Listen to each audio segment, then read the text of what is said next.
ఇక్కడ UAE United Arab Emirates అంటే మొత్తం 7 దేశాలు. ఒక్కొక్క దేశానికి ఒక్కొక్క రాజు ఉంటాడు. ఇందులో ఒకళ్ళు అబుదాబి హెడ్ వచ్చేటప్పుడు అబుదాబి రాజు వచ్చేటప్పటికి ఈ యుఏఈకి అధ్యక్షుడిగా ఉంటాడు. అట్లాగే ఇటు పక్కన దుబాయ్కి సంబంధించినటువంటి ఆయన ప్రధానమంత్రిగా ఉంటాడు. ఇప్పుడు నిన్న వచ్చింది అధ్యక్షుడు నరేంద్ర మోడీతో కేవలం 2 గంటల మీటింగ్ కోసం ప్రత్యేకంగా 6 గంటల పాటు ప్రయాణించి వచ్చాడు. అంటే సంథింగ్ ఏదో చాలా ముఖ్యమైనటువంటిది ఉంది. వాస్తవంగా యుఏఈ అంటే అబుదాబి, దుబాయ్, షార్జా, అజ్మాన్, అల్ కువైన్, రస్ అల్ ఖైమా, పుజైరా ఈ దేశాలు. ఈ 7 ఎమిరేట్స్కి కూడా ఒక్కొక్కళ్ళు షేక్ ఉంటారు. వీళ్ళలో అబుదాబి పాలకుడే దేశానికి ప్రెసిడెంట్గా, దుబాయ్ పాలకుడు వైస్ ప్రెసిడెంట్ ప్రధానమంత్రిగా ఉంటారు. నిన్న వచ్చినటువంటి షేక్ మొహమ్మద్ బిన్ జాయద్ అల్ సహియా వచ్చేటప్పటికి కీలకమైనటువంటి సహియాన్ వచ్చేటప్పటికి కీలకమైన వ్యక్తి, ప్రస్తుత పాలకుడు కూడా. అయితే అతను దించడానికి ఒక పక్కన కుట్రలు జరుగుతున్నాయి. అట్లాంటి సందర్భంలో అంటే సౌదీ అరేబియాతో ఈయన గొడవ పడుతున్నాడు ఒక రకంగా. యెమెన్లో విషయంలో వీళ్ళిద్దరికి మధ్యన గొడవ వచ్చింది. ఇంతకుముందు ఇద్దరు మంచి దోస్తులు, మహమ్మద్ బిన్ సల్మాన్ ఈయన. ఇప్పుడు వీళ్ళిద్దరికి ఒక సంఘర్షణ వాతావరణం వచ్చింది.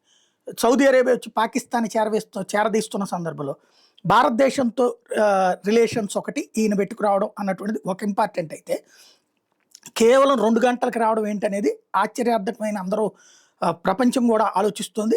ఇరాన్ అమెరికా పరిణామాలు, యెమెన్ సంక్షోభం, గాజా అస్థిరత, చమురు దేశాలు ఉద్రిక్తతల నేపథ్యంలోనే ఏదో కీలకమైనటువంటి చర్చల కోసం వచ్చారు. పైకి మాత్రం వ్యాపారానికి సంబంధించినటువంటిది అని చెప్తారు. అసలు విషయం సంథింగ్ ఏదో సందేశం తీసుకొచ్చారు అన్నటువంటి చర్చ నడుస్తుంది. వాస్తవానికి ఇప్పుడు యుఏఈ ఇప్పుడు కొన్ని కీలక గ్లోబల్ అంశాల్లో మనకి భాగస్వామిగా కూడా ఉంది. సౌదీ ఖతార్లతో కూడా ఇప్పుడు ఇండియాతో సత్సంబంధాలు ఉన్నాయి. సౌదీ ఖతార్ కూడా మనతో బాగానే ఉంటాయి.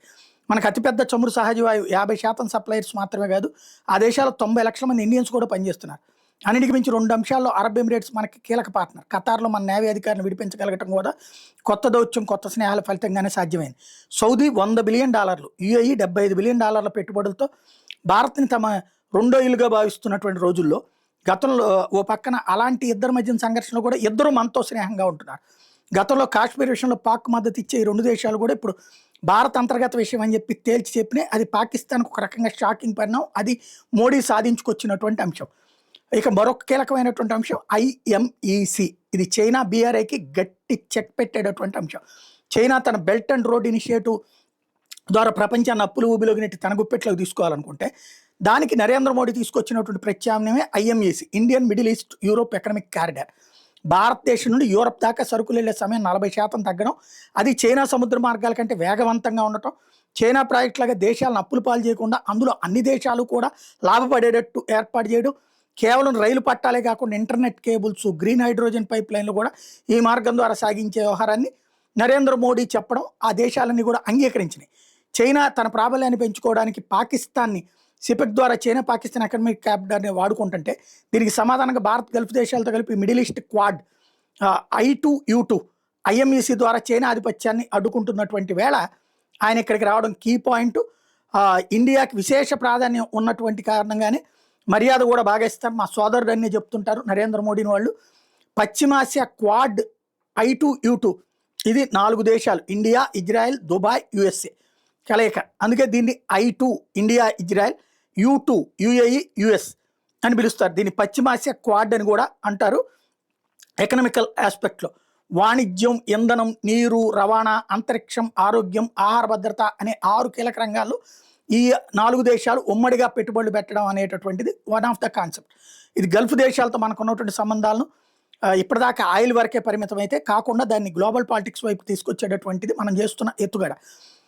India Middle East Europe economic corridor IMEC అనేది 2023 G20 సదస్సులో భారత్, అమెరికా, సౌదీ అరేబియా కలిసి ప్రకటించినటువంటి చారిత్రాత్మక కారిడార్ కూడా. ఇది సముద్ర మార్గం, రైలు మార్గాన్ని కలిపేటటువంటిది. భారత్ నుండి సరుకులు దుబాయ్కి చేరితే అక్కడ నుండి సౌదీ అరేబియా, జోర్డాన్, ఇజ్రాయెల్ మీదుగా రైలు మార్గం ద్వారా యూరోప్కి వెళ్ళేటటువంటి ఫార్ములా. ఇది కేవలం రైలు పట్టాలే కాకుండా గ్రీన్ హైడ్రోజన్ పైప్ లైన్లు, హై స్పీడ్ డేటా కేబుల్స్ కూడా ప్లాన్ చేశారు.